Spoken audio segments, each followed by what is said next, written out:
Hello, we'll talk now about Johann Bernhard Fischer von Erlach, a very, very important Austrian Baroque architect, 1656, 1723.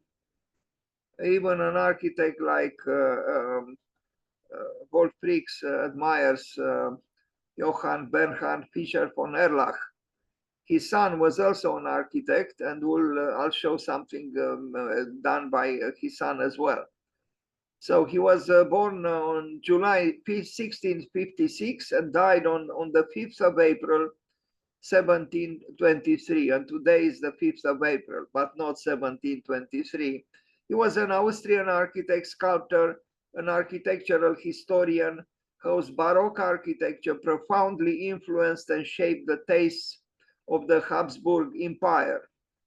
His influential book, A Plan of Civil and Historical Architecture, published in 1721, was one of the first and most popular comparative studies of world architecture.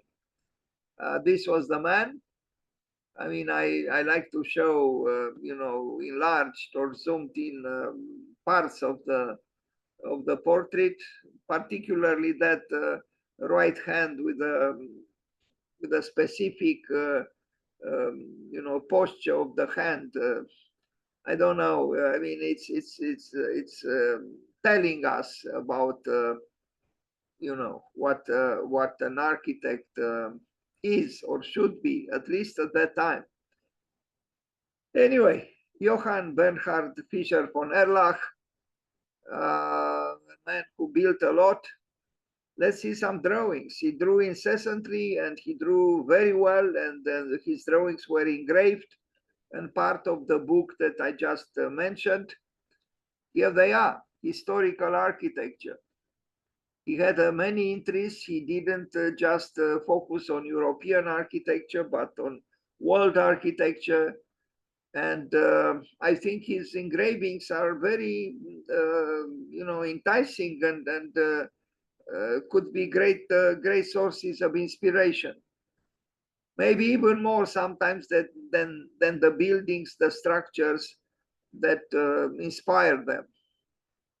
Not all drawings are extraordinary like these ones, but some of them, especially, I mean, it happens that I love engravings, and we see here all kinds of, I mean, I don't know if in reality it was quite like this, but this engraving could stir up the imagination of the architect, even in present times.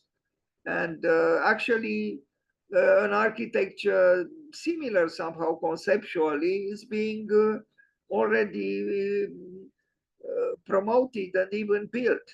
I'm thinking of a cluster of small buildings on top of a larger building in California by Su Fujimoto. Also, Su Fujimoto made a proposal for Paris, where on top of a large office building, he proposed kind of like a village. Not dissimilar, conceptually speaking, from what we look at here. The forest of columns, as Hölderlin would have put it. Very interesting architect, Fischer von Erlach, the senior, not the younger one, Johann Bernhard. This is Karlskirche and in Vienna, and is a very important building in Vienna. And we are going to see it in detail. I visited it with the students in architecture, other drawings. He also was a sculptor. So, a complex figure in the Austrian culture. He enjoyed, graphic arts, sculpture, architecture, and even theory, if we consider the book he published. Intriguing, reconstructions, through graphic means, like in this case.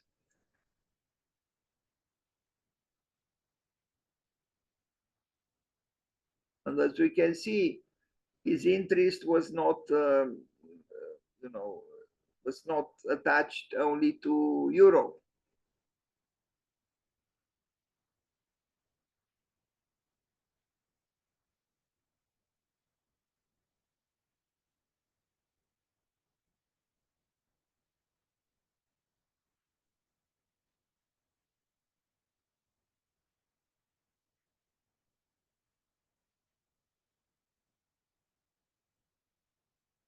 I particularly like this one.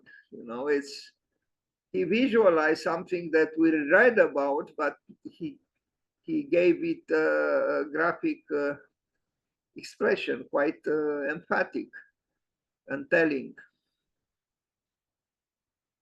Obviously, he had wide interests. Sculptures, Johann Bernhard von Fischer, Fischer von Erlach in Prague. These heroic beings, you know, supporting what we see here in the picture, were done by him as a sculptor. Maybe it's time to bring back to the art of building, the art of sculpture. And actually in Vienna, I saw a modern building where sculptures did return to the walls, to the facade of the building, not far away from the Westbahnhof, the Western railway station. Well, he was accomplished also as a sculptor, as we can see.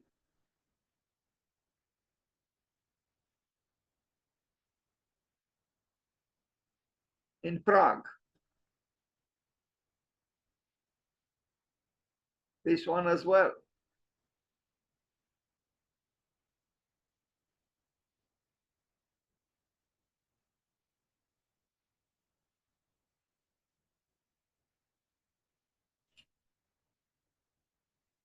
Another work by him. Sculptural, monumental, civic, architecture. The Schonbrunn Palace, the famous Schonbrunn Palace, he worked on it, and then his son, it's a, you know, an important touristic destination. What can we say? You know, a house for an emperor.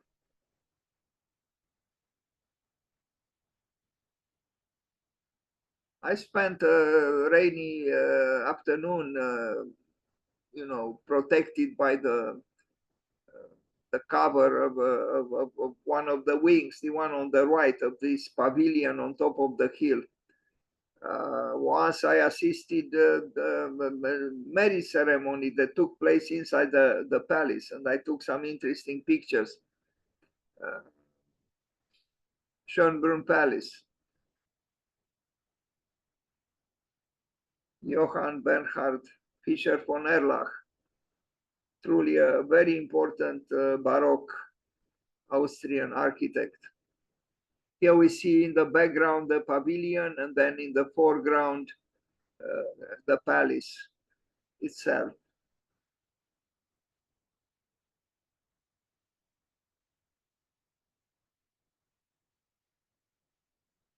There are extensive gardens all around. The park itself is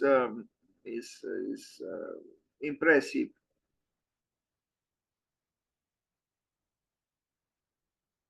But I don't know if he was involved also in the landscape design. He probably had a role in it. Inside the palace, the Schönbrunn Palace,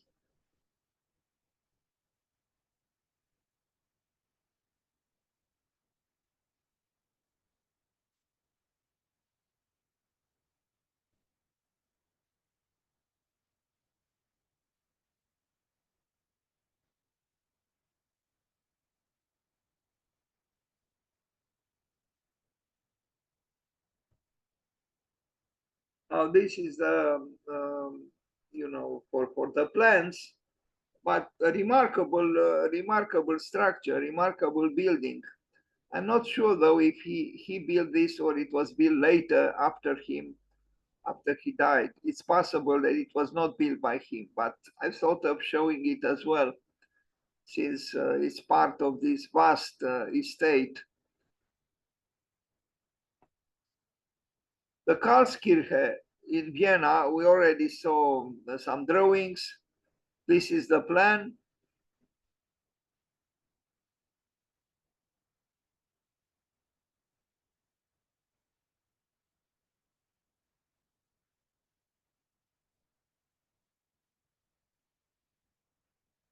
Side elevation, the interior.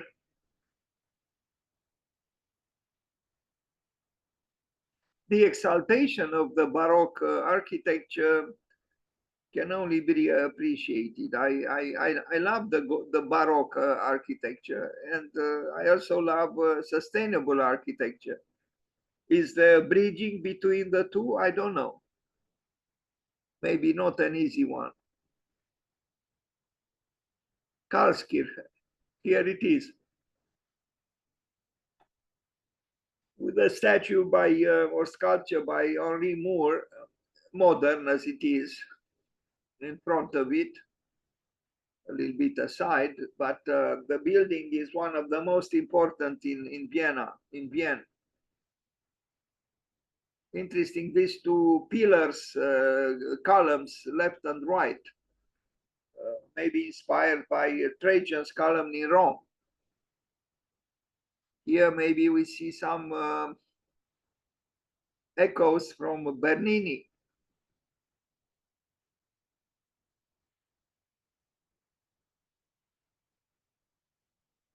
Karlskirche. Here on the left, the last time I visited it, there was a color, cans of paint, and anyone who, and a kind of a wall that if you wanted to create an artwork on that wall, you could have done so with the art materials supplied, outside of the building. There is a museum there.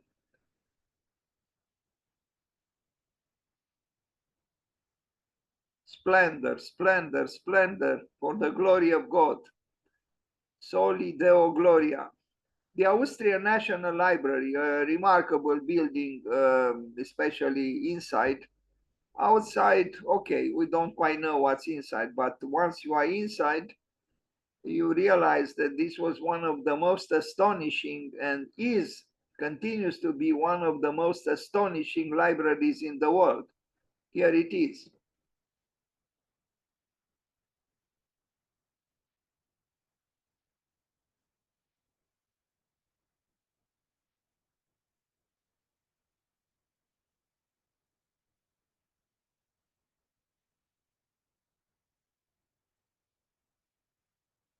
Johann Bernhard Fischer von Erlach. For the glory of beauty, of architecture, of space, of sculptures, of knowledge, of books, of light, you name it.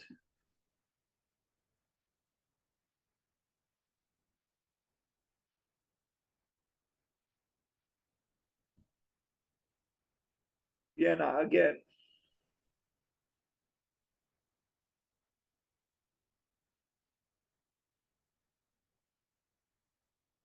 Not bad at all.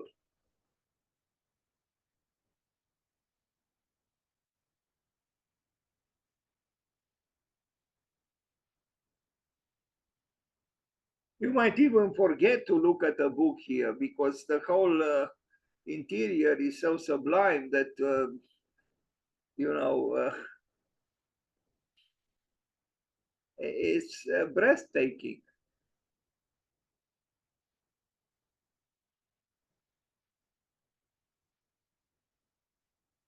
It's almost like, the church of knowledge.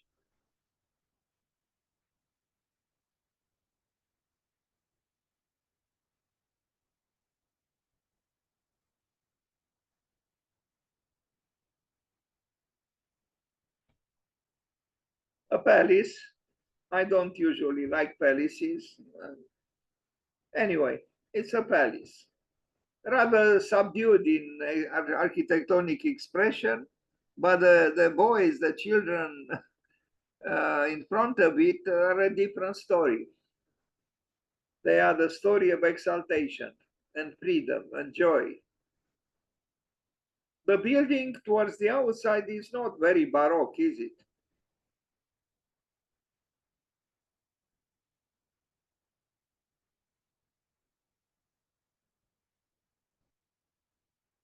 But the tree is. In its contortions is expressionistic. Maybe expressionism is some kind of a neurotical Baroque. Schonbrunn Palace, Vienna. Another palace, another urban palace with some flags, probably some embassy or something, belonging to a different country, a different government. Another palace, Lower Austria. This is, outside of the city, so the architecture is a little bit different.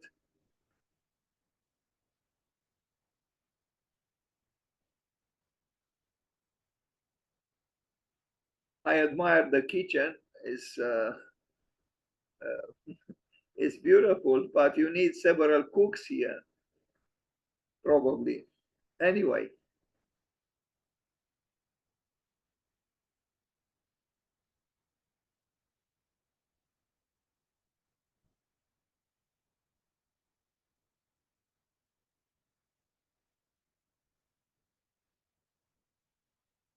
this is in Salzburg. I don't know exactly what it is. Um, some kind of a decor, some kind of a stage design in the proximity of the cliff of the mountain. But he did it.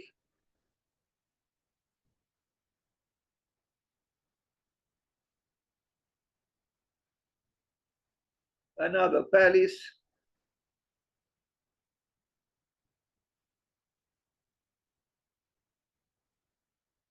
and the church in Salzburg. We are not in Vienna any longer. 1699, impressive landscape in Salzburg.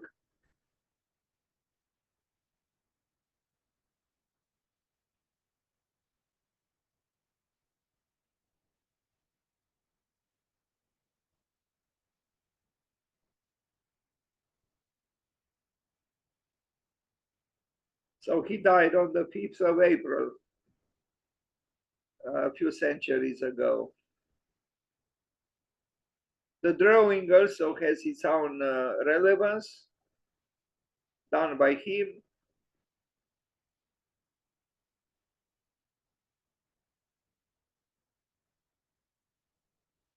Another palace, also in Salzburg. Now it's a casino there. What can we say?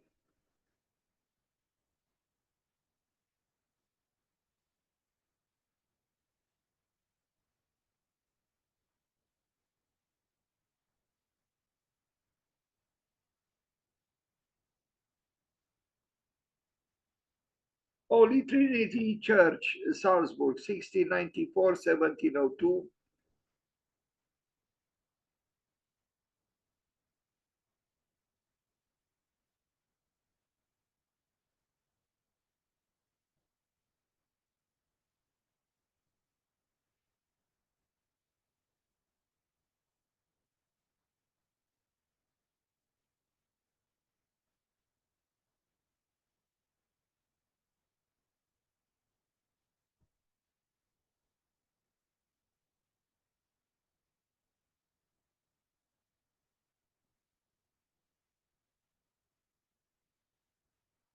Another church, again in Salzburg. How many churches he built in Salzburg? This is the fourth one.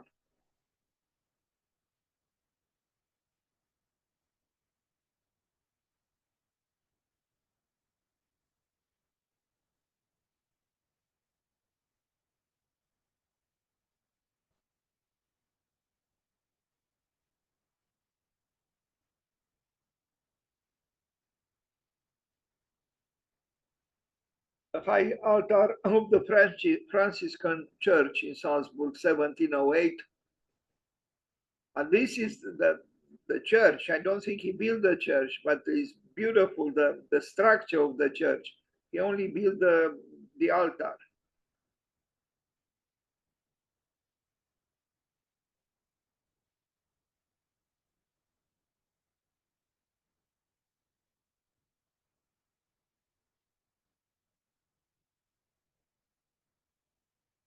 Another palace, Vienna, 1710, 1712.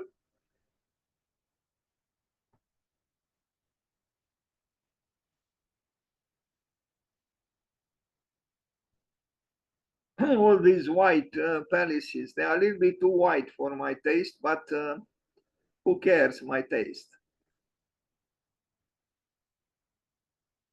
Maybe initially they were not so white, I don't know. They certainly were repainted, refurbished. The court chancellery in Vienna, 1708, 1714, I complained about the whiteness, but now we have a pink facade, which is a curious chromatic choice. I don't know if it was his or not.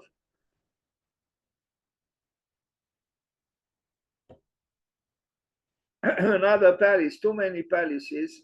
I'm tired of them, actually, with all due respect for Johann Bernhard Fischer von Erlach. Now, this is a building in Vienna. I don't know exactly.